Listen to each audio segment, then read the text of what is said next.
اعوذ باللہ من الشیطان الرجیم بسم اللہ الرحمن الرحیم۔ السلام علیکم ورحمۃ اللہ وبرکاتہ۔ انشاءاللہ رمضان کے اس مبارک مہینے میں ہم روزانہ ایک سپارے کا خلاصہ پڑھیں گے جو کہ آج سے ہم شروع کریں گے۔ اس سے پہلے کہ ہم پارہ شروع کریں، تھوڑی سی بات ہم نیت سے متعلق کریں گے کہ آیا ہم یہ قرآن کا درس کیوں سن رہے ہیں۔ آپ صلی اللہ علیہ وآلہ وسلم نے فرمایا انما الاعمال بالنیات، بے شک اعمال کا دار و مدار نیتوں پر ہوتا ہے۔ وَإِنَّمَا لِكُلِّ امْرِئٍ مَّا نَوَىٰ، اور ہر انسان کو وہی ملتا ہے جو اس نے بیج بویا ہے، جو اس نے نیت کی ہے۔ تو جیسی نیت ہے ویسا ہی آپ کو پھل ملنا ہے۔ تو ہر کام کے کرنے سے پہلے ایک نیت ہے جو ہر انسان کرتا ہے، خواہ وہ ارادہ سے کر رہا ہے نیت یا عادت سے کر رہا ہے۔ اس کے دل میں کوئی خیال ہوتا ہے، مثلاً آپ گزر رہے تھے، رستے میں زمین کے اوپر آپ کو ایک روٹی کا ٹکڑا گرا ہوا ملا ہے، تو آپ اس کو اٹھا لیتے ہیں۔ اب آپ اٹھاتے ہوئے کوئی نیت الفاظ نہیں باندھ رہے، لیکن آپ اس لیے اٹھاتے ہیں کیونکہ آپ کے دل میں خیال آتا ہے روٹی کا احترام کا۔ اسی طرح ہو سکتا ہے کہ کوئی شخص یہ روٹی اٹھائے اور اس کے دل میں یہ خیال ہو کہ فلاں اور فلاں جو مجھے دیکھ رہے ہیں تو وہ مجھے نیک سمجھیں گے کہ میں رزق کا اتنا ادب کرتی ہوں۔ تو یہ ایک اچھی اور ایک بری نیت کی مثال ہے۔ دل میں آئے ہوئے یہی خیال ہمارے ارادے ہوتے ہیں کسی کام کو کرنے کے لیے۔ تو اپنے ارادوں پر، اپنے سوچوں پر، اپنے خیالات پر توجہ کرنی چاہیے کہ ہم جو بھی قدم اٹھا رہے ہیں، کوئی بھی جو کام کر رہے ہیں عملی زندگی میں، وہ ہم کیوں کر رہے ہیں، اس کی کیا ریزن ہے، ہمارے دل میں اس کے لیے کیا خیال آیا ہے۔ وہ جو خیال آیا نا، وہی اصل میں ہماری نیت ہے۔ اب کوئی کام کرتے ہوئے ہم لوگوں کے سامنے یہ نیت رکھیں کہ یہ کام تو ہم اللہ کو راضی کرنے کے لیے اور لوگوں کو کھانا کھلانے کے لیے، یا کوئی بھی نیکی کا کام ہے جو ہم اس لیے کر رہے ہیں کہ اللہ ہم سے راضی ہو جائے، اور پس پردہ دل میں ہمارے یہ خیال ہو کہ ہماری برادری کے اوپر ہماری دھاک بیٹھ جائے گی، یا کہ ہم بہت مشہور ہو جائیں گے کہ ہم سخی ہیں، یا ہم بہت اچھے نیک مشہور ہو جائیں گے۔ تو اصل نیت کون سی کاؤنٹ ہوگی؟ وہ جو ہم نے لوگوں کو بتائی یا وہ جو ہمارے دل میں ہے؟ اصل نیت وہی کاؤنٹ ہوتی ہے جو ہمارے دل میں ہوتی ہے۔ تو دل کے ارادے کا نام ہی نیت ہے۔ اس لیے بہت ضروری ہے کہ کوئی بھی کام کرتے ہوئے، چاہے وہ کام ہم کچن کے اندر کر رہے ہیں، کسی سیلیبریشن میں کر رہے ہیں، اپنے قرآن کھولتے ہوئے کر رہے ہیں، نماز پڑھتے ہوئے کر رہے ہیں، تو اپنے دل کا جائزہ لیتے رہیں کہ اس کی نیت صاف ہے کہ نہیں، اس کے اندر آیا ہوا خیال کیا ہے، کوئی بھی کام کرتے ہوئے میرا دل کیا سوچ رہا ہے۔ اور یہ بھی یاد رکھیں کہ دلوں کے حالات بھی اللہ سبحانہ وتعالیٰ کی نظر میں بھی ہوتے ہیں اور اللہ کے اختیار میں بھی ہیں۔ اللہ تعالیٰ قرآن مجید میں فرماتے ہیں وَمَا تَشَاءُونَ إِلَّا أَن يَشَاءَ اللَّهُ رَبُّ العالمین، اور تم چاہ بھی نہیں سکتے اگر اللہ رب العالمین نہ چاہے تو یعنی اگر کوئی شخص اچھی نیت کر پاتا ہے، اللہ کو راضی کرتا ہے، اس کا دل صاف ہے، اس کے دل میں اچھے ہی خیال آتے ہیں، اچھی نیتیں بنتی ہیں، تو اس میں غرور اور تکبر کی کوئی بات نہیں ہے۔ وما توفیق الا باللہ، یہ تو اللہ تعالیٰ ہی کی توفیق ہوتی ہے، اسی کے اذن سے آپ کے دل میں اچھا خیال آیا۔ تو پھر ہمارا کرنے کا کیا کام ہے؟ ہمارا کام ہے عاجزی کرنا اللہ سبحانہ وتعالیٰ کے آگے، اپنے دل کو اللہ کے آگے حاضر کرنا، اللہ کے آگے پیش کرنا، اس سے استدعا کرنا کہ ہمیں ان سب برائیوں سے بچائے جو اللہ کی نظر میں بری ہیں، اور ان سب نیکیوں اور اچھائیوں اور اچھی نیتوں کی توفیق دے جو اللہ کی نظر میں اچھی ہیں اور اللہ کو پسند ہیں۔ تو یہ جو اللہ کے ساتھ اپنا اچھا تعلق قائم کرنا ہے، اپنے دل کو اللہ کے آگے صاف کرنا ہے، یہی تعصبات سے اور تکبر سے اور دوسری برائیوں سے بچاتا ہے ہمارے دل کو۔ اور جب دل صاف ہوتا ہے تو ہی اس میں اچھی اچھی نیتوں کے پھول کھلتے ہیں۔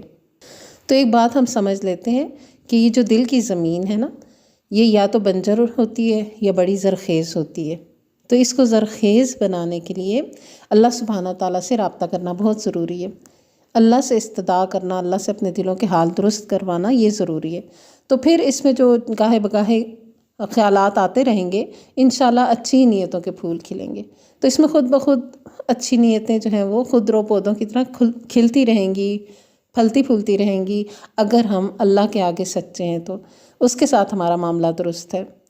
تو ایک خوبصورت دعا کے ساتھ ہم اپنے سبق کا آغاز کریں گے۔ آپ صلی اللہ علیہ وآلہ وسلم کی سکھائی ہوئی یہ بہت ہی پیاری دعا ہے جو دل کے حالات کو درست کرنے میں مددگار ہو سکتی ہے۔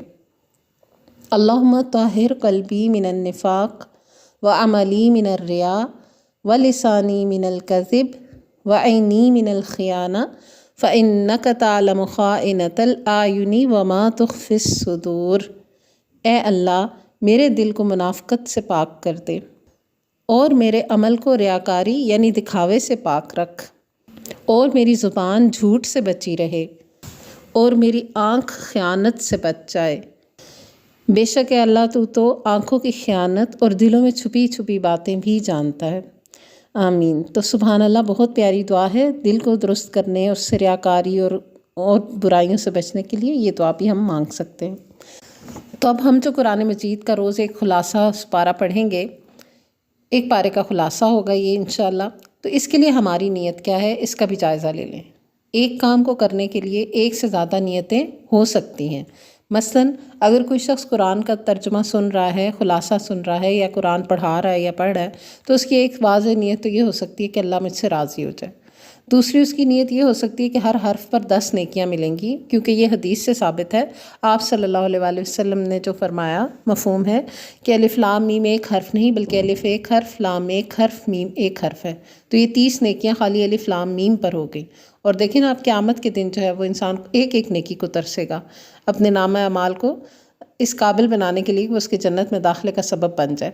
تو اس لیے یہاں پر ایک حرف پر 10 نیکیاں دنیا میں، تو آخرت میں بیٹھ کے پڑھنے کا نہیں بلکہ یہاں پہ پڑھنے کے لیے ملا ہے یہ۔ تو اس لیے یہاں ہم اس لیے بھی پڑھتے ہیں۔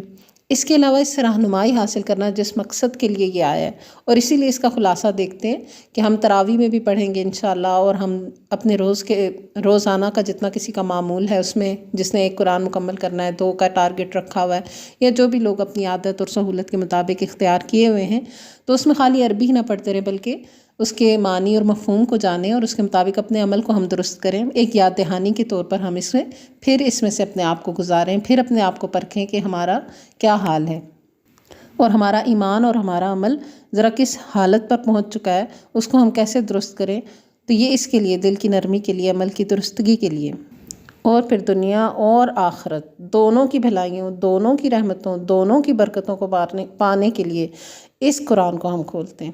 کیوں کھولتے ہیں جی؟ کہ ہماری زندگی کے جتنے اندھیرے ہیں وہ چھٹ جائیں اور اس کی ایک روشنی جو ہے وہ اس میں پھیل جائے، پھر اس روشنی میں ہم حق اور باطل کا فرق کر سکیں۔ اسی لیے اس قرآن کو فرقان بھی کہتے ہیں کہ یہ سچ اور جھوٹ میں، حق اور باطل میں، صحیح اور غلط میں تمیز کرنا سکھاتی ہے۔ تو اب یہ کتاب ہم نے اس لیے کھولی ہے کہ میں درست کو درست سمجھوں، غلط کو درست نہ سمجھوں، دھوکہ نہ لگے مجھے، میں صحیح بات کرتی ہوں، میرا اپنا ایک معیار ہو، اور وہ معیار وہی ہو جو اللہ سبحانہ تعالیٰ کا معیار ہے، کیونکہ اس معیار سے بڑھ کر تو کسی کا معیار ہو ہی نہیں سکتا۔ اور باقی یہ جو دنیا میں بنے ہوئے فلسفے ایسے ہیں کہ جو اس قرآن سے کنٹراڈکٹ کرتے ہیں، میں اس دھوکے سے باہر آ جاؤں۔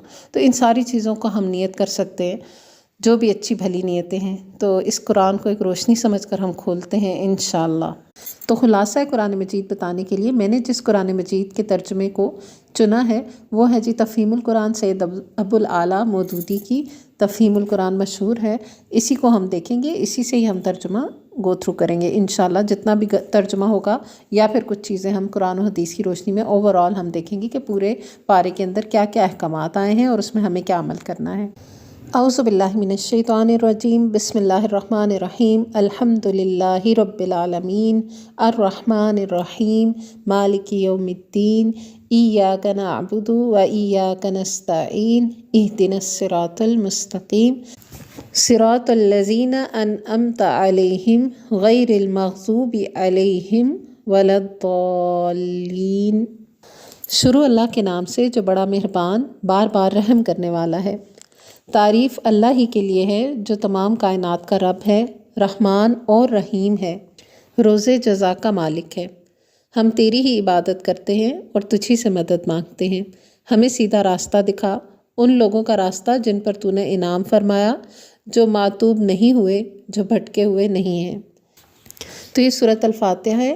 فاتحہ کا مطلب ہے کھولنے والی، اور یہیں سے قرآن کی ابتدا ہوتی ہے، اسی سے قرآن کی اوپننگ ہوتی ہے۔ اس سورت کے بہت سے اور نام بھی ہیں، جیسے ام القرآن، ام الکتاب، شفا۔ آپ صلی اللہ علیہ وآلہ وسلم کی حدیث میں آتا ہے کہ میں تمہیں قرآن کی ایک ایسی سورت نہ بتاؤں جو قرآن کی سب سورتوں سے بڑھ کر ہے، وہ ہے الحمد للہ رب العالمین۔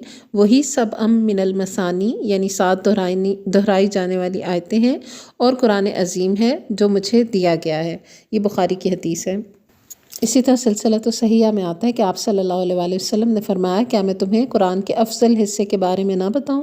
پھر آپ صلی اللہ علیہ وآلہ وسلم نے الحمد للہ رب العالمین کی تلاوت کی۔ تو ایک تو یہ اوپننگ سورہ ہے، اور دوسری یہ کہ اس کی بہت سی فضائل ہیں جن کو حدیث میں بیان کیا گیا ہے۔ اس کے علاوہ ایک حدیث سے یہ بھی پتہ چلتا ہے کہ یہ سورت اور سورۃ البقرہ کی آخری 2 آیتیں یہ اللہ تعالیٰ نے خاص طور پہ مسلمانوں کو یہ عطیہ عطا کیا، اور جب بھی کوئی ان میں سے کوئی کلمہ تلاوت کر کے اللہ سے کوئی چیز سوال کرتا ہے تو اللہ تعالیٰ اس کو وہ ضرور عطا کرتے ہیں، یعنی دعاؤں کی قبولیت کا سبب بھی ہے۔ اور الحمدللہ سے اس کا آغاز ہے، اور الحمدللہ کو افضل الدعا بھی کہا گیا حدیث میں، تو ایک خوبصورت دعا ہے الحمدللہ۔ بہت ساری دعائیں اپنی جگہ اہمیت رکھتی ہیں، لیکن الحمدللہ افضل الدعا ہے۔ یعنی آپ دیکھیں کہ قرآن خود ہی وضاحت کرے گا نا کہ لَإِن شَكَرْتُمْ لَأَزِيدَنَّكُمْ، اگر تم شکر گزار رہو گے تو ہم تمہیں اور زیادہ عطا کریں گے اور بڑھا کے دیں گے۔ تو یہ اللہ کا فیصلہ ہے، تو الحمدللہ کو زبان سے اور دل سے دونوں سے اپنی زندگی کا حصہ بنا لیں۔ کوئی پوچھے کیا حال ہے تو یہ نہ کہیں کوئی حال ہی نہیں، بس گزر رہی ہے، نہیں، جیسی بھی گزر رہی ہے۔ آپ صلی اللہ علیہ وآلہ وسلم کی کیا سنت ہے کہ جب کوئی پوچھے کیا حال ہے تو کہتے الحمدللہ، اور اگر حال میں کوئی تکلیف ہوتی تو بھی یہ شکوہ نہیں کرتے، فرماتے الحمدللہ علی کل حال۔ تو تعریف تو اللہ کی آپ کریں یا نہ کریں، اللہ کی تعریف تو موجود ہے، تو جو کرے گا فائدہ اس کو ہوگا۔ تو اسے اپنی ہیبٹ بنا لیں کہ الحمدللہ زبان سے بھی کوئی کام تکمیل کر رہے ہیں الحمدللہ، کوئی چیز مل گئی ہے الحمدللہ، کوئی نعمت کھا لی ہے الحمدللہ، کچھ پہن اوڑھ لیا ہے الحمدللہ، کسی سے مل کے دل خوش ہو گیا الحمدللہ، کوئی نیکی کی توفیق ہو گئی ہے الحمدللہ۔ تو آج کے سبق میں نا باقی تو خلاصہ ہم دیکھیں گے، لیکن جس سے قرآن شروع ہو رہا ہے آج کے سبق میں، آج کے پارے میں یہ عمل ہم نے فکس کر لینا ہے۔ ایک پورے دن تو اپنے آپ کو اس کی عادت ڈالیں اور آگے اس کو جاری رکھیں انشاءاللہ۔ کوئی حال چال پوچھے تب بھی، خود سے کوئی کام ہو جائے تب بھی، دل میں کوئی خوشی ہو گئی تب بھی، کوئی اچھا خیال آ گیا تب بھی، جب آپ کو توفیق ہے الحمدللہ کہیں اور پھر اس کے فائدے دیکھیں۔ اس سے یہ ہوتا ہے کہ لَإِن شَكَرْتُمْ لَأَزِيدَنَّكُمْ، پازیٹیو رہنا سکھایا اللہ تعالیٰ نے۔ ہم جو بیٹھ کے سوچتے رہتے ہیں نا وہ فلاں نے یہ کیا اس کی وجہ سے مجھے یہ ہوا، اگر وہ یوں نہ کرتا تو وہ یوں نہ ہوتا، مجھے یہ نقصان نہ ہوتا، تو ہم یہیں پہ بہت بڑی غلطی کرتے ہیں۔ ہم اپنے نفع اور نقصان کا مالک کیا اللہ کو نہیں سمجھتے؟ کیا اللہ کے ذمے نہیں کرتے؟ تو جب اللہ کے ذمے ہے تو لوگوں سے اس کی لین دین اور لوگوں کے اوپر اس کو بلیم کرنا چھوڑ کے ہم صرف رجوع اللہ اگر کر لیں اور اس کی عطا پر شکر گزار ہو جائیں تو بڑے مسئلے حل ہو جائیں گے ہمارے۔ اس کی توفیق بھی اللہ ہی دیتا ہے، تو بس الحمدللہ کو ہم پکڑ لیں بس، تو انشاءاللہ اللہ تعالیٰ بہتر کریں گے، اور تعریف تو اللہ ہی کے لیے ہے جو رب العالمین ہے۔ تو اس پوری صورت کا خلاصہ یہی ہے کہ تعریف اللہ کے لیے ہے، اور جزا و سزا کا مالک بھی وہی ہے، اور وہ فیصلے بھی کرے گا، لیکن ہم یہ تہیہ کرتے ہیں، اسی میں ہم شکر الحمدللہ کی بھی عادت اپنا لیں، تو ساتھ یہ تہیہ بھی جاری رکھیں، یاد رکھیں کہ ایاک نعبد و ایاک نستعین، ہم تیری ہی عبادت کرتے ہیں اور تجھ ہی سے مدد مانگتے ہیں۔ اللہ تعالیٰ کے نزدیک دعا سے بڑھ کر کوئی چیز معزز نہیں ہے، اور الدعاء مخ العبادہ، دعا تو عبادت کا نچوڑ ہوتی ہے، اور دعا کرنی کس سے چاہیے؟ اللہ سبحانہ وتعالیٰ سے۔ تو ایاک نعبد و ایاک نستعین، عبادت میں بھی شرک نہیں اور دعا میں بھی شرک نہیں، اللہ کے سوا کسی اور سے نہیں مانگنا، صرف ایک اللہ ہی سے مانگنا ہے۔ یہ بات اللہ کو محبوب بھی ہے اور یہ حکم بھی ہے، اور اسی کے لیے ہمیں دعا بھی کرنی چاہیے۔ پھر آگے جو آتا ہے کہ اہدنا الصراط المستقیم، اے اللہ ہمیں سیدھا راستہ دکھا۔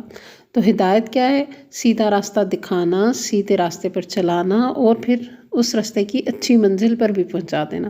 اب یہاں ایک بات یاد رکھیں، ہمارے سیکھنے کے لیے بہت ضروری ہے کہ ہدایت جو ہے عام طور پر اتنا یہ لفظ استعمال کر لیتے ہیں ہم روٹین میں کہ پھر ہم اس کی اہمیت کو اس طرح سمجھ نہیں پاتے۔ کسی کو کہہ دیں اگر کہ اللہ تمہیں ہدایت دے تو وہ مائنڈ کر جاتے، یا اگر کوئی ہمیں کہہ دے تو ہم مائنڈ کر سکتے ہیں۔ تو اس سے نہ سوچیں، بلکہ ہمیں یہ تسلی سے اپنے آپ کو یہ ریئلائز کروا لینا چاہیے کہ ہدایت کی ضرورت، اللہ کی طرف سے آئی ہوئی ہدایت کی ضرورت ہمیں ہر لمحے، ہر قدم اور ہر لحظے پر ہے، اور وہ بڑا ہی خوش قسمت ہے جس کو ہدایت نصیب ہو، ہر وقت جس کو ہدایت نصیب ہو۔ اب اس کی ایک مثال سے اس کو سمجھ لیں، چھوٹی سی مثال ہے کہ مثال کے طور پر اللہ نہ کرے کوئی بیمار ہے اور کسی ڈاکٹر کے پاس علاج کے لیے جاتا ہے، وہاں سے نہیں اس کو شفا ہوتی، دوسری جگہ جاتا ہے، تیسری جگہ جاتا ہے، اور ایک وہ شخص ہے کہ جب اس کو اللہ نہ کرے کوئی تکلیف ہوتی ہے تو وہ اسی جگہ جاتا ہے جہاں سے اللہ سبحانہ تعالیٰ نے اس کے لیے شفا لکھی ہوتی ہے۔ تو کیا بات ہے کہ ایک شخص کو تو ڈائریکٹلی راستہ مل گیا اور ایک کو گھوم پھر کے جانا پڑا۔ تو اس لیے کون سا آپ اپنے لیے چوز کریں گے؟ ہم سب یہی چاہتے ہیں کہ ہمیں زندگی میں کبھی بھی کوئی چیز ضرورت پڑے تو ہم اسی راستے پہ چلیں جہاں پر منزل درست مقام پر ہم پہنچ جائیں، یہی ہدایت ہوتی ہے۔ اور اللہ نے پورے قرآن میں ہمارے لیے ہدایت فرمائی ہے، رہنمائی فرمائی ہے کہ ہم نے کیا کرنا ہے اور کیا نہیں کرنا، سب ڈوز اینڈ ڈونٹس بتا دیے ہیں، ان کی وجوہات بھی بتائی گئی ہیں، ان کی منزلیں بھی بتائی گئی ہیں کہ کیا کریں گے تو کہاں پہنچیں گے۔ تو اس لیے اللہ سے یہ ہر وقت سوال کرنا اور سیدھے راستے پر چلنا، یہ اور سیدھا راستہ کیا ہے؟ صراط الذین انعمت علیہم، ان لوگوں کا راستہ جن پر تو نے انعام کیا۔ تو یہ کون لوگ ہیں؟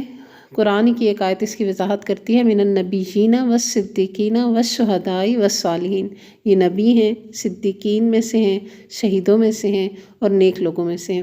تو گیا انہی لوگوں کا راستہ سیدھا راستہ ہے، ان کے کیا اعمال تھے اس کو دیکھیں۔ اور مسلم امت کے لیے بہت آسانی ہے کہ وہ نبی صلی اللہ علیہ وآلہ وسلم کی سنت کو فالو کرے۔ غیر المغضوب علیہم ولا الضالین، ان کے راستے پر نہ چلانا جن پر تیرا غضب نازل ہوا اور جو گمراہ ہو گئے۔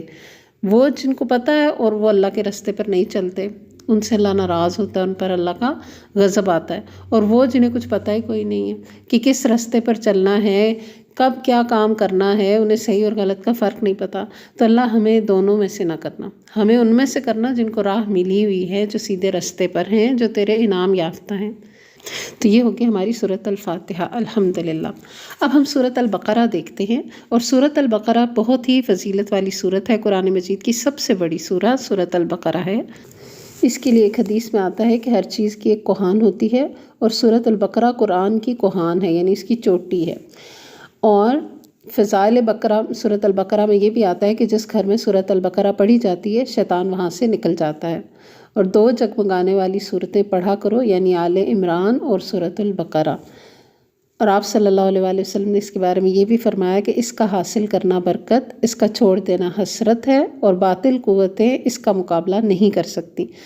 تو سورۃ البقرہ کو پڑھنا اپنا عادت بنانی چاہیے، اپنے گھروں میں اس کو تلاوت کرتے رہنا چاہیے۔ اور جو لوگ الحمدللہ پورا قرآن ایک مکمل کر کے دوسرا شروع کرتے ہیں اور یہ اپنے گھر کی روٹین رکھتے ہیں، اپنی ذات کی معمول میں ہے ان کے، تو ان کے تو خود ہی حصے میں آ جاتی ہے۔ اب ذرا مختصراً دیکھتے ہیں کہ اس سورت کے اندر ہمیں کیا پیغام دیا گیا ہے۔ بسم اللہ الرحمن الرحیم، شروع اللہ کے نام سے جو بڑا مہربان نہایت رحم والا ہے۔ الف لام میم، الف لام میم یہ حروف مقطعات ہیں، ان کا معنی اللہ سبحانہ تعالیٰ کے سوا کسی کو معلوم نہیں ہے۔ ذالک الکتاب لا ریب فیہ ھدی للمتقین، یہ ایک کتاب ہے جس میں کوئی شک و شبہ نہیں، اور یہ تقوی والوں کے لیے ہدایت ہے۔ اس کے بارے میں ہم پہلے بھی بات کر چکے ہیں کہ رمضان میں قرآن نازل ہوا، اور رمضان کا مقصد تقوی کا حصول ہے، اور تقوی جس کے پاس ہوگا اسی کو یہ قرآن فائدہ دے گا، اسی کو یہ ہدایت دے گا، اسی کو یہ رستہ دکھائے گا کہ درست منزل پر تم کیسے پہنچ سکتے ہو۔ اب یہ جو لوگ قرآن پڑھ چکے ہیں یا اب پڑھتے ہیں اور اس سے روشنی حاصل کرتے ہیں، تو انہیں بہت اچھی طرح پتہ ہے کہ قرآن کس طرح سے وہ راستہ دکھاتا ہے جس پہ وہ اپنی منزل تک پہنچ سکتے ہیں، دنیا میں بھی اور آخرت میں بھی، یہ روشنی ہے۔ اب ساتھ ہی تقوی والوں کی کچھ صفات بتا دی گئی ہیں، کیونکہ ویسے تو ہر ایک شخص اپنے آپ کو نیک متقی پرہیزگار سمجھتا ہے، لیکن ہمارے سمجھنے سے کچھ نہیں ہوتا، نہ ہی کسی کو پرکھنے اور جج کرنے سے کچھ ہوتا ہے۔ کرائیٹیریا بتا دیا گیا، اس پہ اپنے آپ کو صرف چیک کرنا ہے۔ تو یاد رکھیں، قرآن کے معیار پر دوسروں کو نہیں پرکھنا، قرآن کے معیار پر خود کو چیک کرنا ہے۔ الذین یؤمنون بالغیب ویقیمون الصلاۃ ومما رزقناہم ینفقون، یہ وہ لوگ ہیں، یہ ان پرہیزگاروں کے لیے جو غیب پر ایمان لاتے ہیں، نماز قائم کرتے ہیں، جو رزق ہم نے ان کو دیا ہے اس میں سے خرچ کرتے ہیں۔ جو کتاب تم پر نازل کی گئی ہے یعنی قرآن، اور جو کتابیں تم سے پہلے نازل کی گئی تھیں، ان سب پر ایمان لاتے ہیں اور آخرت پر یقین رکھتے ہیں، ایسے لوگ اپنے رب کی طرف سے راہ راست پر ہیں اور وہی فلاح پانے والے ہیں۔ تو یہ تھی متقین کی صفات۔ کوئی جتنی زیادہ ان صفات میں اپنی کوالٹی بڑھائے گا، زیادہ اچھا اس کا معیار نماز کا ہوگا، زیادہ اچھا انفاق فی سبیل اللہ کرے گا، زیادہ اچھے طریقے سے ایمان بالغیب رکھے گا اور دیگر امور پر بھی، تو پھر اس کا اتنا زیادہ تقویٰ بڑھتا چلا جائے گا۔ پھر آگے دوسرے گروہ کا ذکر ہے کہ کفر والے کون ہیں، وہ جن کو ڈرائیں یا نہ ڈرائیں، ان کے دلوں پہ اللہ کی طرف سے ٹھپا لگ گیا، ان کے کانوں اور آنکھوں کو کچھ سمجھ نہیں آتی حق کی، ان کے لیے عذاب ہے۔ اور پھر تیسرے اہم ترین گروہ کا ذکر آتا ہے جن کو منافقین کہتے ہیں۔ منافقین 2 طرح کے ہوتے ہیں، ایک تو وہ لوگ جنہوں نے دل میں پکا ہی کفر رکھا ہوتا ہے اور دکھاوے کے لیے باہر سے مسلمان ہوتے ہیں، اور دوسرے وہ لوگ منافق کہلاتے ہیں کہ جن کے دل میں اور بھی ایمان ہے اور ظاہر سے بھی ایمان قبول کرتے ہیں، لیکن ایمانی معاملات میں یعنی کہ ایمان کی جو اعمال ہیں وہ کوئی نہیں ادا کرتے۔ مثال کے طور پر جھوٹ بولتے ہیں، جیسے کہ حدیث میں آتا ہے کہ 3 خصلتیں جس میں ہوں وہ منافق ہوگا، اگرچہ وہ روزے رکھے اور نماز ادا کرے اور حج و عمرہ کرے اور کہے کہ میں مسلمان ہوں۔ وہ خصلتیں یہ ہیں کہ بات کرے تو جھوٹ بولے، وعدہ کرے تو وعدہ خلافی کرے، اور جب امانت دی جائے تو خیانت کرے۔ تو یہ اس طرح کی عادتیں جن لوگوں کے اندر ہیں، بے شک وہ اسلام کے دائرے میں داخل ہیں، دل سے مسلمان ہوئے ہیں، لیکن منافقت کی یہ خصلتیں ان کے اندر موجود ہیں۔ لیکن کسی کے بارے میں یہ تجزیہ نہیں کرنا چاہیے۔ یہ اس لیے بتائی گئی ساری چیزیں کہ اس پہ آپ اپنے آپ کو ہر انسان پرکھے کہ کہیں میرے اندر یہ ایسی کوئی خصلت نہ ہو، کیونکہ اسے اپنے ہی آپ کو پیوریفائی کرنا ہے۔ ان خصلتوں کے ساتھ وہ جنت میں نہیں جا سکے گا ادروائز۔ تو آیت نمبر 8 سے آگے اس کا ذکر ہے ایسے لوگوں کا کہ بعض لوگ ایسے بھی ہیں جو کہتے ہیں کہ ہم اللہ پر اور آخرت کے دن پر ایمان لاتے ہیں، حالانکہ در حقیقت وہ مومن نہیں ہیں، وہ اللہ اور ایمان لانے والوں کے ساتھ دھوکہ بازی کر رہے ہیں، مگر دراصل وہ خود اپنے آپ کو دھوکے میں ڈال رہے ہیں اور انہیں اس کا شعور بھی نہیں ہے۔ تو یہ بہت امپورٹنٹ بات یہاں سے سمجھ آتی ہے کہ جو دوسرے کو دھوکہ دے رہا ہوتا ہے نا، دراصل وہ اپنے آپ کو دھوکہ دے رہا ہوتا ہے، اسے پتہ نہیں چلتا۔ تو کوئی بھی بیڈ کام جو آپ کریں گے نا، ان احسنتم احسنتم لانفسکم وان اسأتم فلہا، اگر تم بھلا کرو گے تو اپنی ذات کے لیے بھلا کرو گے، اور جس نے برا کیا تو اس نے اپنے لیے برا کیا۔ اور پھر فرمایا کہ ان کے دلوں میں ایک بیماری ہے جسے اللہ نے اور زیادہ بڑھا دیا، یعنی منافقت کی بیماری، اور جو جھوٹ وہ بولتے ہیں اس کی پاداش میں ان کے لیے دردناک سزا ہے۔ جب کبھی ان سے کہا گیا کہ زمین میں فساد برپا نہ کرو تو انہوں نے یہی کہا کہ ہم تو اصلاح کرنے والے ہیں، خبردار حقیقت میں یہی لوگ مفسد ہیں مگر انہیں شعور نہیں ہے۔ اور جب ان سے کہا گیا کہ جس طرح دوسرے لوگ یعنی صحابہ کرام ایمان لائے ہیں اسی طرح تم بھی ایمان لاؤ، تو انہوں نے یہی جواب دیا کہ کیا ہم بیوقوفوں کی طرح ایمان لے آئیں؟ خبردار حقیقت میں تو یہ خود بیوقوف ہیں مگر یہ جانتے نہیں ہیں۔ جب یہ اہل ایمان سے ملتے ہیں تو کہتے ہیں کہ ہم ایمان لائے، اور جب علیحدگی میں اپنے شیطانوں سے ملتے ہیں تو کہتے ہیں اصل میں ہم تو تمہارے ساتھ ہیں، ان لوگوں کے ساتھ تو ہم مذاق کر رہے تھے۔ اب یہ دیکھیں، ہم جسٹ جوکنگ والی بات ہے کہ اہل ایمان کے ساتھ بیٹھنا تو ان کے جیسے بات چیت اور لباس اور یہ سب چیزیں اختیار کر لینا، اور دوسری طرف جانا تو ان کو کہنا ہم تو بیوقوفوں کو مذاق اڑا رہے تھے۔ اور تو اللہ سبحانہ تعالیٰ نے فیصلہ سنا دیا کہ اللہ ان سے مذاق کر رہا ہے اور وہ ان کی رسی دراز کیے جاتا ہے، اور یہ اپنی سرکشی میں اندھوں کی طرح بھٹکے چلے جاتے ہیں۔ یہ وہ لوگ ہیں جنہوں نے ہدایت کے بدلے گمراہی خرید لی، مگر یہ سودا ان کے لیے نفع بخش نہیں ہے اور یہ ہرگز صحیح راستے پر نہیں ہے۔ پھر آگے ان کی 2 مثالیں آئی ہیں جن سے یہ پتہ چلتا ہے کہ منافقت انسان کے اندر داخل کیوں ہوتی ہے۔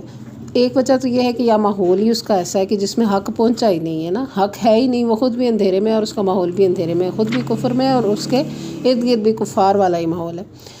دوسرا یہ بتائی گئی ریزن کہ باہر ہو سکتا ہے روشنی پہنچ گئی، حق پہنچ گیا، لیکن اس نے اپنی آنکھیں بند کر لی، یعنی اس نے اپنے آپ کو ایسا غافل کر لیا کہ وہ حق کو سننا چاہتا ہی نہیں، تو اس لیے بھی منافقت انسان کے اندر داخل رہتی ہے۔ تو آج کل کے دور میں تو ہر جگہ حق ہے، لیکن حق مطلب آپ دیکھیں کہیں سے بھی آپ لیکچر سن سکتے ہیں، کسی سے سمجھنا چاہیں سمجھ سکتے ہیں، قرآن مجید سکھانے والے لوگ بھی موجود ہوتے ہیں، رہنمائی دینے کے لیے لوگ بھی تیار، اللہ ہی رہنمائی دکھاتا ہے، راہ دکھاتا ہے، لیکن لوگ سکھاتے ہیں علم بھی۔ پھر کیا چیز ہے جو ہمیں نہیں سیکھنے دیتی؟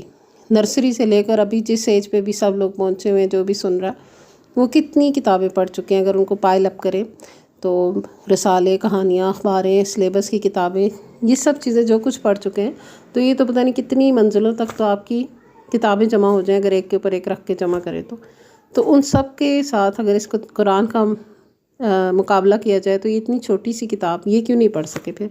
تو اس میں رہنمائی ہے، یہ سکھائی جا رہی ہے جگہ جگہ، تو اس سے سیکھنا، اس سے اپنے آپ کو روشن کرنا، اپنے لیے صحیح اور غلط کو اپنے آپ کو اس سے خود روشناس کرانا یہ ضروری ہے۔ پھر آگے اللہ تعالیٰ نے ایک چیلنج کیا ہے اس صورت کے اندر آیت نمبر 23 میں کہ کوئی بھی اگر یہ سمجھتا ہے کہ یہ اللہ کا کلام نہیں ہے نا تو ایسی ایک ایسی صورت بنا کے لے آئے جیسی اللہ کی کوئی صورت ہے۔ یہ کھلا چیلنج ہے قرآن مجید میں جسے قیامت تک کوئی پورا نہیں کر سکے گا انشاءاللہ۔ پھر کائنات پر غور و فکر کا ایک بہت اہم بات آیت نمبر 26 میں بتائی گئی کہ ان اللہ لا یستحیی ان یضرب مثلا ما بعوضۃ فما فوقہا، کہ اللہ مچھر یا اس سے بھی حقیر تر چیز کی مثال بیان کرنے سے شرماتا نہیں ہے، یعنی کہ اللہ کی تخلیقات ہیں، ویسے تو ساری یونیورس ملا لیں تو بھی اللہ کے آگے ایک ذرے جتنی ہوگی، اس یونیورس کے اندر ہماری دنیا اور پھر ہماری دنیا میں ہم ایک کیا حیثیت رکھتے ہیں، لیکن ہم ایک میں سے بھی ہر ایک انسان اپنے کسی ایک آرگن کو بھی نکال کے دیکھ لے تو اس کا سسٹم پرفیکٹلی ورک کر رہا ہے، تو ہم تو پھر بھی تھوڑے بڑے لگ رہے ہیں، تو اگر مچھر کو دیکھا جائے تو وہ تو بہت ہی چھوٹا اور ہو گیا نا، لیکن اس کا بھی ہر سسٹم پرفیکٹ ہے، اس کے اندر بھی پورا ایک نظام چل رہا ہے، تو اس سے یہ پتہ چلا کہ اللہ کی ذات بہت بلند ہے۔ لیکن چھوٹی سے چھوٹی اور حقیر سے حقیر چیز بھی اگر کوئی ہے، کم سے کم تر بھی، دکھنے میں بھی جو نظر نہ آئے وہ بھی ہے، اگر کوئی اگر چھوٹے سے جرمز بھی ہیں تو ان کے اندر بھی اپنا پورا ایک سسٹم ہے جو اللہ سبحانہ و تعالیٰ نے چلایا ہے اور پرفیکشن کے ساتھ چلایا ہے۔ تو اس میں اللہ کی کاریگری ہے، اس میں اللہ کی اور باقی اور تعریف بیان ہوتی ہے۔ پھر آگے اللہ تعالیٰ نے واقعہ تخلیق آدم بیان کیا ہے کہ اس میں غور و فکر کرنے اور علم حاصل کرنے کی بہت سی ہمارے لیے چیزیں، ظاہر ہم آدم علیہ السلام کی اولاد ہیں، انہی سے ہماری نسل ہے، تو ان کے واقعے سے ہم سب کے لیے بہت بڑی رہنمائی ہے۔ تو اس کو ایک دفعہ پڑھ لیتے ہیں اور پھر اس میں سے واقعے میں سے سبق بھی دیکھ لیتے ہیں۔ وَإِذْ قَالَ رَبُّكَ لِلْمَلَائِكَةِ إِنِّي جَاعِلٌ فِي الْأَرْضِ خَلِيفَةً قَالُوا أَتَجْعَلُ فِيهَا مَن يُفْسِدُ فِيهَا وَيَسْفِكُ الدِّمَاءَ وَنَحْنُ نُسَبِّحُ بِحَمْدِكَ وَنُقَدِّسُ لَكَ قَالَ إِنِّي أَعْلَمُ مَا لَا تَعْلَمُونَ۔ پھر ذرا اس کا وقت کا تصور کرو جب تمہارے رب نے فرشتوں سے کہا تھا کہ میں زمین میں خلیفہ بنانے والا ہوں۔ انہوں نے عرض کیا کہ کیا آپ زمین میں کسی ایسے کو مقرر کرنے والے ہیں جو اس کے انتظام کو بگاڑ دے گا اور خون ریزیاں کرے گا؟ آپ کی حمد و ثنا کے ساتھ تسبیح اور آپ کی تقدیس تو ہم کر ہی رہے ہیں۔ فرمایا میں جو جانتا ہوں جو کچھ تم نہیں جانتے۔ اس کے بعد اللہ نے آدم علیہ السلام کو ساری چیزوں کے نام سکھائے، پھر انہیں فرشتوں کے سامنے پیش کیا اور فرمایا اگر تمہارا خیال صحیح ہے کہ کسی خلیفہ کے تقرر سے انتظام بگڑ جائے گا تو ذرا ان چیزوں کے نام بتاؤ۔ انہوں نے عرض کیا کہ نقص سے پاک تو آپ ہی کی ذات ہے، ہم تو بس اتنا ہی علم رکھتے ہیں جتنا آپ نے ہم کو دے دیا ہے، حقیقت میں سب کچھ جاننے اور سمجھنے والا آپ کے سوا کوئی نہیں۔ اب یہاں سے یہ پتہ چلا کہ فرشتوں کے اللہ کی تعریف تسبیح بیان کرتے تھے، لیکن ان کے اندر ایک عاجزی اتنی زیادہ ہے کہ وہ کہتے ہیں کہ اللہ ہم وہ نہیں جانتے جو آپ ہمیں نہ بتائیں، ہمیں تو بس اتنا ہی پتہ ہوتا ہے جتنا آپ ہمیں بتا دیں، یعنی کریڈٹ سارا اللہ کے پاس۔ اور دوسری ہم بات یہ بھی پتہ چلتی ہے کہ حضرت آدم علیہ السلام کو اللہ تعالیٰ نے دنیا میں بھیجنے ہی کے لیے پیدا کیا تھا۔ صرف یہ کہنا کہ وہاں سے وہ نکالے گئے ایسا نہیں کہنا چاہیے، بلکہ آپ کو اللہ نے وہاں رکھا، وہاں ایک چیز کا مظاہرہ کروایا، وہ جو کچھ ہوا اس سے ہمارے لیے ایک سبق ہے، اور پھر آپ کو دنیا میں بھیج دیا گیا۔ بہرحال پیدا ہی بنایا ہے اسی لیے گیا تھا کہ آپ دنیا کے جانشین، دنیا کے خلیفہ بنائے جائیں گے۔ پھر اللہ نے آدم علیہ السلام سے کہا کہ تم انہیں ان چیزوں کے نام بتاؤ۔ جب اس نے ان کے نام بتا دیے تو اللہ نے فرمایا میں نے تم سے کہا نہ تھا کہ میں آسمانوں اور زمین کی وہ ساری حقیقتیں جانتا ہوں جو تم سے مخفی ہیں، جو کچھ تم ظاہر کرتے ہو وہ بھی مجھے معلوم ہے اور جو کچھ تم چھپاتے ہو اس سے بھی میں جانتا ہوں۔ تو اب یہاں سے ساری بات سمجھ آ گئی کہ حضرت آدم علیہ السلام کو جو فضیلت حاصل ہوئی نا دنیا میں جو بھیجے گئے، تعریف تسبیح تو فرشتے بھی کر رہے تھے، لیکن تعریف اور تسبیح اور تقدیس بیان کرنے کے ساتھ ساتھ جو ان کو سپیریورٹی اللہ تعالیٰ نے دی، جو ان کو حیثیت عطا کی، وہ یہ تھی کہ ان کو علم سکھایا۔ تو علم کا حاصل کرنا نا یہی آدم کی خاص میراث ہے، اور انبیاء کی تو خصوصی میراث علم ہے نا، تو اسے یاد رکھیں، ہمیشہ علم حاصل کرتے رہیں۔ ہمارے لیے یہ سبق ہے، سیکھتے رہیں۔ آپ صلی اللہ علیہ وآلہ وسلم کو بھی یہی سکھایا گیا، وَقُلْ رَبِّ زِدْنِی عِلْمًا، اور کہہ دیجئے کہ اے میرے رب میرے علم میں اضافہ فرما۔ تو جس کا علم بڑھتا رہتا ہے وہ اپ ٹو ڈیٹ رہتا ہے، علم سیکھتے رہیں۔ اللہ نے بڑی اچھی چیز ہمیں دی۔ پھر جب ہم نے فرشتوں کو حکم دیا کہ آدم کے آگے جھک جاؤ تو سب جھک گئے، مگر ابلیس نے انکار کیا، وہ اپنی بڑائی کے گھمنڈ میں پڑ گیا اور نافرمانوں میں شامل ہو گیا۔ تو اب یہاں سے پتہ چلا کہ شیطانی رویہ، وہ فرشتے تھے، جھک کے سرنڈر کیا، اللہ کی بات مانی، اور یہاں پر شیطان یہ کر رہا ہے کہ وہ اللہ تعالیٰ کی بات کا انکار کر رہا ہے، تکبر کر رہا ہے، اکڑ رہا ہے کہ میں کیوں سجدہ کروں۔ پھر اس نے حضرت آدم علیہ السلام اور حوا علیہ السلام کو بھٹکانے کے لیے اس نے ان کو ایک درخت کی طرف، جس کا اللہ نے حکم دیا تھا کہ یہ نہیں کھانا، اس طرف اس نے ان کو مائل کیا، ترغیب دی۔ اچھا اب یہ درخت کا ذکر ہے، حاضہ الشجرہ اس میں کہا جاتا ہے، تو جو لوگ یہ سمجھتے ہیں کہ یہ کوئی گندم کا درخت تھا، تو گندم کا ایک تو درخت نہیں ہوتا، دوسری بات ہے کہ یہاں گندم کا ذکر بھی نہیں ہے۔ پھر اس کے بعد آتا ہے کہ فَأَزَلَّهُمَا الشَّيْطَانُ عَنْهَا، تو اللہ نے شیطان نے ان دونوں کو پھسلا دیا۔ تو یہاں صرف یہ کانسیپٹ کہنا کہ حضرت حوا علیہ السلام جو تھیں ان کی وجہ سے ایسا ہوا تھا، یہ درست نہیں ہے، دونوں کے ساتھ ایسا واقعہ پیش آ گیا۔ اور کیا کیا اس نے انہیں جنت سے نکلوا کر چھوڑا جس میں وہ تھے۔ پھر جب حضرت آدم علیہ السلام دنیا میں حضرت آدم علیہ السلام کو اللہ تعالیٰ نے حکم دے دیا، سب کو ہی حکم دے دیا کہ زمین پر اتر آئے، اب زمین کا سلسلہ شروع ہو گیا، لیکن فرشتوں کے اندر عاجزی تھی، شیطان کے اندر تکبر تھا۔ اب انسانی رویہ سامنے آتا ہے، فَتَلَقَّىٰ آدَمُ مِن رَبِّهِ كَلِمَاتٍ فَتَابَ عَلَيْهِ، تو سیکھ لیا آدم علیہ السلام نے اپنے رب سے کچھ کلمات تو وہ ان پر مہربان ہوا۔ اور جگہوں سے پتہ چلتا ہے کہ یہ جو بخشش کی دعا انہوں نے مانگی تھی نا، ربنا ظلمنا انفسنا وان لم تغفر لنا وترحمنا لنکونن من الخاسرین، یہ دعا انہوں نے سیکھی تھی۔ اب یہاں سے پھر علم کی بات آ جاتی ہے کہ وہ فرشتوں کی عاجزی پتہ چلی اس واقعے میں، شیطان کا تکبر پتہ چلا، اور حضرت آدم علیہ السلام کا سیکھنا پتہ چلا کہ وہ انہوں نے اللہ سے علم سیکھا۔ وہ علم جو عاجزی پر مبنی تھا، توبہ طائب ہونے پر مبنی تھا، رجوع اللہ پر مبنی تھا، وہ سیکھا تو اللہ تعالیٰ ان کے اوپر مہربان ہو گئے۔ اور سارے واقعے کا خلاصہ اس ایک آیت میں آ جاتا ہے جو 38 نمبر پہ ہے کہ ہم نے کہا تم سب یہاں سے اتر جاؤ، یعنی شیاطین بھی اور حضرت آدم علیہ السلام کو بھی حکم ہو گیا، یعنی زمین کی طرف جانے کا حکم ہوا۔ پھر جو میری طرف سے کوئی ہدایت تمہارے پاس پہنچے تو جو لوگ میری اس ہدایت کی پیروی کریں گے ان کے لیے کسی خوف اور رنج کا موقع نہ ہوگا۔ یعنی اب قرآن آ چکا، ہدایت ہر دور میں اللہ تعالیٰ اپنے ہدایت دینے کے لیے پیغمبر اور کتابیں بھیجتے رہے ہیں، لیکن اب یہ تو حتمی کتاب قرآن مجید آ چکی ہے، آخری پیغمبر آ چکے ہیں، تو اب جس کے پاس ہدایت پہنچی، اب ہم سب کے پاس تو پہنچی نا، تو ہم جس کے پاس بھی ہدایت کی پہنچے گی اور وہ اس کی پیروی کرے گا تو اللہ تعالیٰ اسے خوف اور رنج سے بچا لیں گے۔ تو یہ سارا خلاصہ ہے۔ آج بھی دنیا میں کچھ چیزیں ہیں جو مختصر تھوڑی سی، جیسے پوری جنت جائز تھی، ایک درخت منع تھا، تو پوری دنیا میں بہت کچھ مباح ہے، چند چیزیں حرام ہیں۔ ان حرام میں اگر پڑیں گے تو اللہ نہ کرے کہ جو بھی دنیا میں خوبصورت سی اللہ تعالیٰ نے ہمیں زندگی عطا عافیت کی ہوتی ہے، یا آخرت میں جو ہمارا گھر بنا ہوا ہوتا ہے جنت میں، وہ ہم اس سے دور ہوتے چلے جاتے ہیں، اس سے باہر نکلتے چلے جاتے ہیں۔ اور جتنا زیادہ ہم اللہ کی دی ہوئی ہدایت کی پیروی کرتے ہیں اتنا زیادہ ہم خوف اور رنج سے بچ سکتے ہیں۔ اس کے بعد بنی اسرائیل کا تذکرہ شروع ہو گیا ہے، اور بنی اسرائیل جیسا کہ آپ کو پتہ ہے کہ اسرائیل حضرت یعقوب علیہ السلام کا لقب تھا، اور انہی کی اولاد سے سارے جو پیغمبر آئے آگے، ان سب کو بنی اسرائیل کہتے ہیں۔ تو بنی اسرائیل جو ہے بنیادی تو انہی کو یہود بھی کہتے ہیں، اور فیام میں ہم لوگ، ٹھیک ہے۔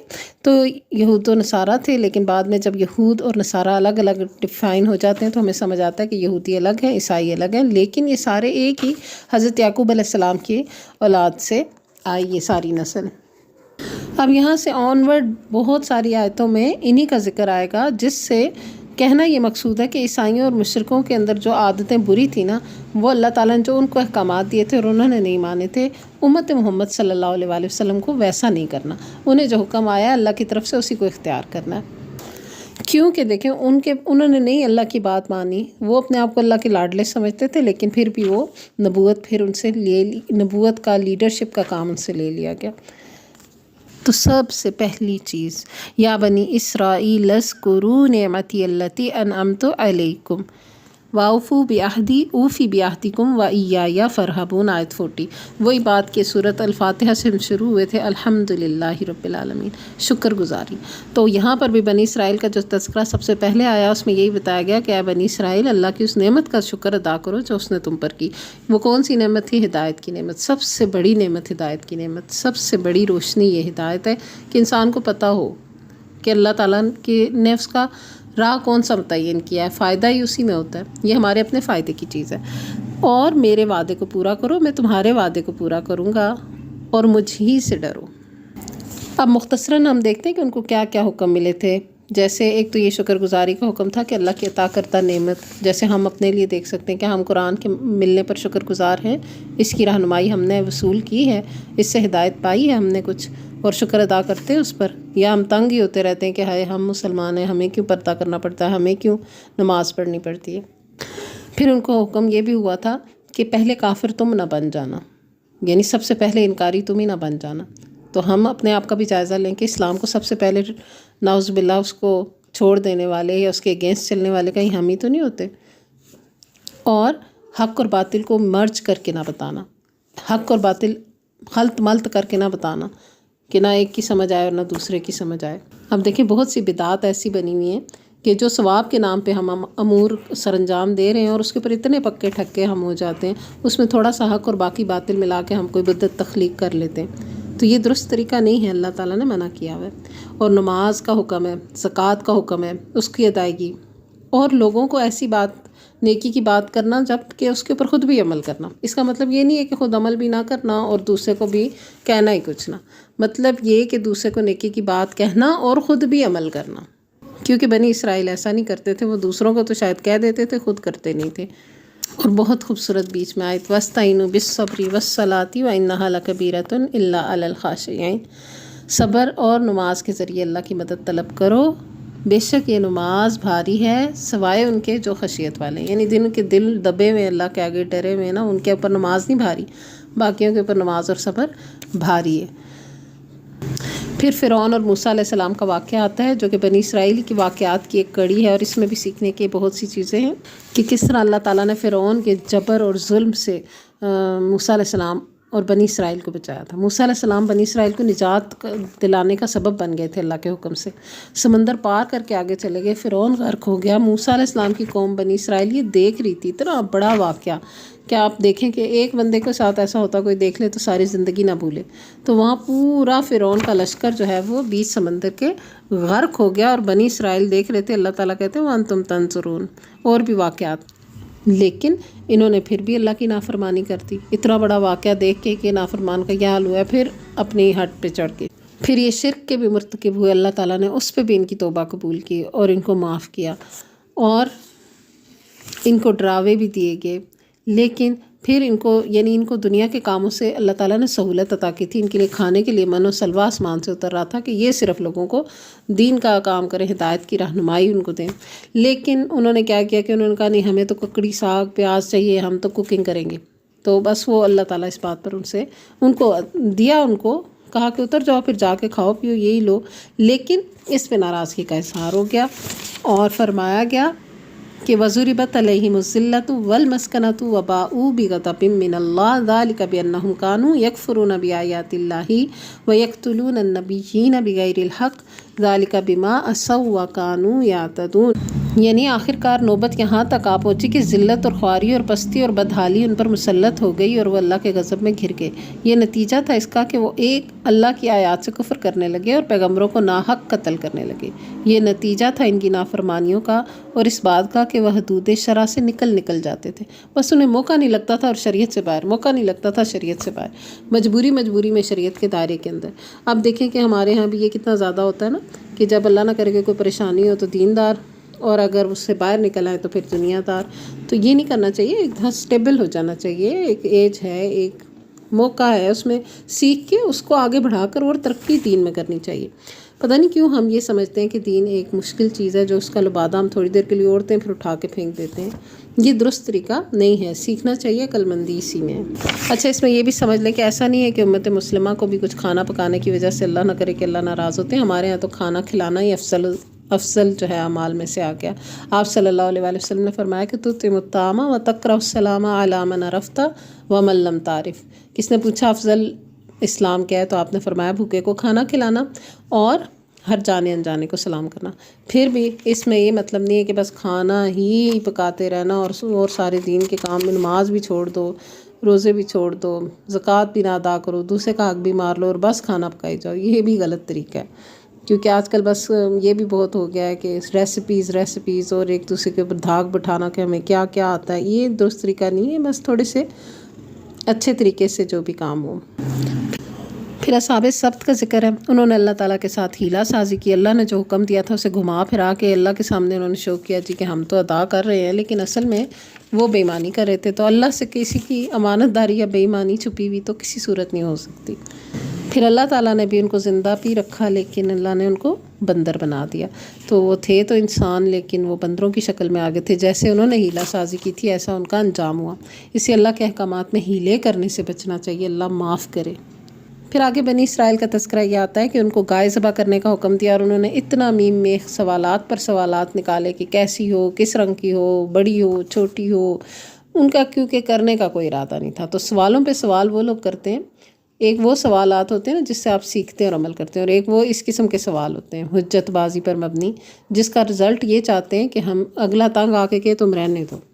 تو یہ جو طریقہ تھا نا، یہ بنی اسرائیل کا طریقہ، اہل ایمان کا یہ طریقہ نہیں ہے۔ آپ صلی اللہ علیہ وآلہ وسلم کی صحابہ کے بارے میں آتا ہے کہ ان کو جب کوئی حکم ملتا تھا تو وہ کہتے تھے سمینا و اطعنا، ہم نے سنا ہم اطاعت کریں گے، پھر اللہ راستہ بھی دکھا دیتا ہے۔ اب یہ کرنا نہیں چاہتے تھے، اس لیے پوچھتے رہے، اور جب ہاری بات کا اللہ نے جواب دے دیا تو ان کو مجبوراً اس پر بھی عمل کرنا پڑا۔ تو اس میں ہمارے لیے یہی سبق ہے کہ حجت بازی پر مبنی سوالات نہیں کرنے چاہیے۔ پھر اس بات کا تذکرہ آتا ہے کہ گناہوں کی کثرت کی وجہ سے دل سخت ہو جاتے ہیں، پتھروں سے بھی زیادہ سخت۔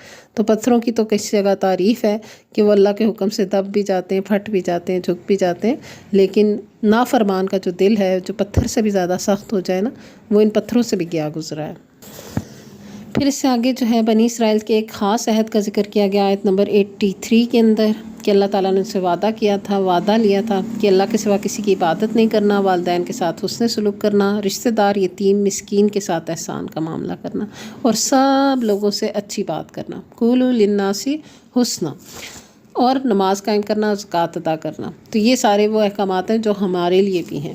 تو لوگوں سے بھلی بات کرنا، لوگوں کے ساتھ احسان کا رویہ رکھنا، اور اپنی نماز روزہ، اپنی زکوٰۃ ادائیگی، یہ سب پورا کرنا، یہ بنیادی احکامات ہیں۔ ہاں، سب سے پہلا حکم اللہ کے ساتھ شرک نہ کرنا۔ تو اس کے بعد آگے چلتے ہیں، تو آگے حضرت سلیمان علیہ السلام کا واقعہ بھی یہاں پر آتا ہے آیت نمبر 102 میں، وَاتَّبَعُوا مَا تَتْلُو الشَّيَاطِينُ عَلَىٰ مُلْكِ سُلَيْمَانَ وَمَا كَفَرَ سُلَيْمَانُ وَلَٰكِنَّ الشَّيَاطِينَ كَفَرُوا يُعَلِّمُونَ النَّاسَ السِّحْرَ وَمَا أُنزِلَ عَلَى الْمَلَكَيْنِ بِبَابِلَ هَارُوتَ وَمَارُوتَ وَمَا يُعَلِّمَانِ مِنْ أَحَدٍ حَتَّىٰ يَقُولَا إِنَّمَا نَحْنُ فِتْنَةٌ فَلَا تَكْفُرْ فَيَتَعَلَّمُونَ مِنْهُمَا مَا يُفَرِّقُونَ بِهِ بَيْنَ الْمَرْءِ وَزَوْجِهِ وَمَا هُمْ بِضَارِّينَ بِهِ مِنْ أَحَدٍ إِلَّا بِإِذْنِ اللَّهِ وَيَتَعَلَّمُونَ مَا يَضُرُّهُمْ وَلَا يَنفَعُهُمْ وَلَقَدْ عَلِمُوا لَمَنِ اشْتَرَاهُ مَا لَهُ فِي الْآخِرَةِ مِنْ خَلَاقٍ وَلَبِئْسَ مَا شَرَوْا بِهِ أَنفُسَهُمْ لَوْ كَانُوا يَعْلَمُونَ۔ اس کا ترجمہ یہ ہے کہ لگے ان چیزوں کی پیروی کرنے جو شیاطین سلیمان علیہ السلام کی سلطنت کا نام لے کر پیش کیا کرتے تھے، حالانکہ سلیمان علیہ السلام نے کبھی کفر نہیں کیا۔ کفر کے مرتکب تو وہ شیاطین تھے جو لوگوں کو جادوگری کی تعلیم دیتے تھے۔ وہ پیچھے پڑے اس چیز کے جو بابل میں 2 فرشتوں ہاروت اور ماروت پر نازل کی گئی تھی۔ حالانکہ وہ فرشتے جب بھی کسی کو اس کی تعلیم دیتے تھے تو پہلے صاف طور پر متنبہ کر دیا کرتے تھے کہ دیکھ، ہم محض ایک آزمائش ہیں، تو کفر میں مبتلا نہ ہو۔ پھر بھی یہ لوگ ان سے وہ چیز سیکھتے تھے جس سے شوہر اور بیوی میں جدائی ڈالیں۔ ظاہر تھا کہ اذن الہی کے بغیر وہ اس ذریعے سے کسی کو بھی ضرر نہیں پہنچا سکتے تھے، مگر اس کے باوجود وہ ایسی چیز سیکھتے تھے جو خود ان کے لیے نفع بخش نہیں بلکہ نقصان دہ تھی، اور انہیں خوب معلوم تھا کہ جو اس چیز کا خریدار بنا اس کے لیے آخرت میں کوئی حصہ نہیں۔ کتنی بری متاع تھی جس کے بدلے انہوں نے اپنی جانوں کو بیچ ڈالا، کاش انہیں معلوم ہوتا۔ تو یہاں پر خاص طور پر شیاطین کے طرف سے جو ایک طریقہ کار ہے جادو ٹونے وغیرہ کا، اس کی ممانعت یہاں پر آئی ہے، منع کیا گیا ہے، اسے کفر کے برابر قرار دیا گیا ہے۔ تو جادو ٹونا کرنا، سیکھنا، سکھانا، یہ سب، اور اس کا رزلٹ یہی ہوتا ہے لوگوں کے اندر جدائیاں ڈالنا، لوگوں کے اندر جھگڑے کروانا، اور اپنے لیے دوسروں کے لیے نقصان کی چیز ہے، اس میں کوئی فائدے کی چیز نہیں ہے۔ اچھا، اس میں کاہنوں کے پاس بھی نہیں جانا چاہیے۔ اچھا، کچھ لوگ یہ ہوتے ہیں کہ وہ سوچتے ہیں کہ ہم تو جادو کا توڑ کر رہے ہیں، وہ توڑ کرتے کرتے خود وہی کچھ کر رہے ہوتے ہیں اور انہیں پتہ نہیں ہوتا۔ تو یہ اس دور میں بھی انسانوں کی آزمائش کا ایک طریقہ تھا، اور ابھی بھی ایسے لوگ جو اس عمل کو اختیار کرتے ہیں، جادو ٹونے وغیرہ کو کرتے ہیں، ایمان سے باہر کر دینے والا عمل ہے، اس سے بالکل بچنا چاہیے۔ بعض اوقات جہالت ہمارے یہاں اتنی عام ہے کہ دم درود کے نام پر جی دم کر رہے ہیں، جی وہ تو نیک بابا جی ہیں، وہ دم کر رہے ہیں، اور وہ بھی جادو سارا سلسلہ چل رہا ہوتا ہے۔ تو ایسی ہر برائی سے بچنے کے لیے ضروری ہے علم کا راستہ اختیار کرنا۔ جب تک خود علم نہیں سیکھیں گے، جانیں گے نہیں کیا کون سے نیک اعمال کرنے چاہیے، کون سی چیزیں ہماری اپنی حفاظت کے لیے ضروری ہیں، جو مسنون ہیں، جو قرآن اور سنت سے ثابت ہیں، تب تک ان رستوں پہ بھٹکتے رہیں گے۔ اس لیے یہاں پر ان آیات میں اس کی ممانعت آئی ہے، اللہ تعالیٰ نے بالکل اس کو کنڈیم کیا ہے۔ دوسری اس میں ایک اہم بات جو یہاں پہ پتہ چلتی ہے کہ اللہ نے فرمایا وَمَا هُمْ بِضَارِّينَ بِهِ مِنْ أَحَدٍ إِلَّا بِإِذْنِ اللَّهِ، وہ کسی کو نقصان پہنچا بھی نہیں سکتے تھے سوائے اللہ کے اذن کے، یعنی اس کے ذریعے بھی اسی کو نقصان ہوتا ہے جس کے لیے اللہ کی طرف سے اذن پھر جاری ہو جائے، ادروائز وہ اللہ کے مقابلے پہ کوئی نہیں آ سکتا۔ وَلَا يُفْلِحُ السَّاحِرُ حَيْثُ أَتَىٰ، ساحر تو جہاں سے بھی آ جائے تو اس کو فلاح تو نہیں ہوتی۔ تو یہ بہرحال ایک آزمائش کا سلسلہ ہے اور اس سے بچنا چاہیے۔ اللہ نے ایسے کاموں کے لیے کوئی اجازت نہیں دی۔ اب اس کے بعد ان کے اور اعمال کا ذکر بھی آتا ہے کہ الفاظ بدل بدل کر رائنا کو رائنا نہیں کہتے تھے، رائینا کہتے تھے، اس طرح کی حرکتیں کرتے تھے۔ پھر آگے ناسخ اور منسوخ آیتوں کا تذکرہ بھی پھر اس کے بعد آیت نمبر 124 میں حضرت ابراہیم علیہ السلام کا تذکرہ شروع ہوتا ہے کہ یاد کرو ابراہیم کو اس کے رب نے چند باتوں میں آزمایا اور ان سب میں پورا اترا، تو اس نے کہا کہ میں تجھے سب لوگوں کا امام بنانے والا ہوں۔ تو یہاں سے حضرت ابراہیم علیہ السلام کا ذکر آتا ہے کہ انہوں نے پھر بیت اللہ کی تعمیر میں اپنے بیٹے کے ساتھ جو وہ شامل ہوئے، وَإِذْ جَعَلْنَا الْبَيْتَ مَثَابَةً لِلنَّاسِ وَأَمْنًا، اور یہ کہ ہم نے اس گھر یعنی کعبے کو لوگوں کے لیے مرکز اور امن کی جگہ قرار دیا۔ وَاتَّخِذُوا مِن مَقَامِ إِبْرَاهِيمَ مُصَلًّى، اور لوگوں کو حکم دیا کہ مقام ابراہیم کو عبادت کی جگہ بنائیں۔ وَعَهِدْنَا إِلَىٰ إِبْرَاهِيمَ وَإِسْمَاعِيلَ أَن طَهِّرَا بَيْتِيَ لِلطَّائِفِينَ وَالْعَاكِفِينَ وَالرُّكَّعِ السُّجُودِ، اور ابراہیم اور اسماعیل علیہ السلام کو تاکید کی تھی کہ میرے اس گھر کو طواف اور اعتکاف اور رکوع اور سجدہ کرنے والوں کے لیے پاک رکھو۔ اور یہ کہ ابراہیم نے دعا کی، رب اجعل ھذا البلد آمنا، اے میرے رب میرے اس شہر کو امن کا شہر بنا دے، وارزق اہلہ من الثمرات من آمن منہم باللہ والیوم الآخر، اور اس کے باشندوں میں سے جو اللہ اور آخرت کو مانے انہیں ہر قسم کے پھلوں کا رزق دے۔ جواب میں اس کے رب نے فرمایا، اور جو نہیں مانے گا دنیا کا چند روزہ زندگی کا سامان تو میں اسے بھی دوں گا، مگر آخرکار اسے عذاب جہنم کی طرف گھسیٹوں گا اور وہ بدترین ٹھکانہ ہے۔ اور جب ابراہیم علیہ السلام اور اسماعیل علیہ السلام اللہ کے گھر کی دیواریں اٹھا رہے تھے تو دعا کرتے جاتے تھے، ربنا تقبل منا انک انت السمیع العلیم، اے ہمارے رب ہم سے یہ خدمت قبول فرمائیے، تو سب کی سننے اور سب کچھ جاننے والا ہے۔ یعنی بڑے سے بڑی نیکی کا کام بھی نیکی تبھی ہوتا ہے جب کرنے والا اسے عاجزی سے کرے اور اس کی قبولیت کی استدعا بھی کرتا ہو۔ تکبر کا نیکی سے کوئی تعلق نہیں ہے۔ ربنا وجعلنا مسلمین لک ومن ذریتنا امۃ مسلمۃ لک، اے میرے رب ہم دونوں کو اپنا مطیع فرمان بنا، مسلم بنا، ہماری نسل سے ایک ایسی قوم اٹھا جو تیری فرما بردار ہو، تیری مسلم ہو۔ وارنا مناسکنا، اور ہمیں اپنی عبادت کے طریقے بتا، وتب علینا، اور ہم پر مہربان ہو جا، انک انت التواب الرحیم، بلا شبہ تو ہی توبہ قبول کرنے والا رحم کرنے والا ہے۔ ربنا وابعث فیہم رسولا منہم یتلو علیہم آیاتک۔ اب یہ جو دعا ہے نا، دعا کا یہ حصہ، یہ حضرت ابراہیم علیہ السلام کی بڑی پیاری دعا جو بہت عرصے بعد جا کر قبول ہوئی حضرت محمد صلی اللہ علیہ وآلہ وسلم کی شکل میں۔ اے ہمارے رب ان لوگوں میں خود انہی کی قوم سے ایک ایسا رسول اٹھائیو جو انہیں تیری آیتیں تلاوت کر کے سنائے، وَيُعَلِّمُهُمُ الْكِتَابَ، اور تیری کتاب کی تعلیم دے، وَالْحِکْمَةَ، اور حکمت سکھائے، وَيُزَكِّيهِمْ، اور ان کا تزکیہ کرے، اِنَّكَ أَنْتَ الْعَزِيزُ الْحَكِيمُ، بے شک آپ زبردست ہیں، حکمت والے ہیں۔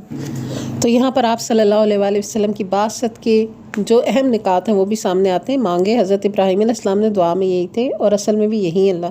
یہاں سے دو باتیں اہم پتہ چلتی ہیں، ایک تو حضرت ابراہیم علیہ السلام کی دعا کی جامعیت بھی سمجھ آتی ہے، اور پھر اللہ سبحانہ تعالیٰ کی قبولیت بھی سمجھ آتی ہے۔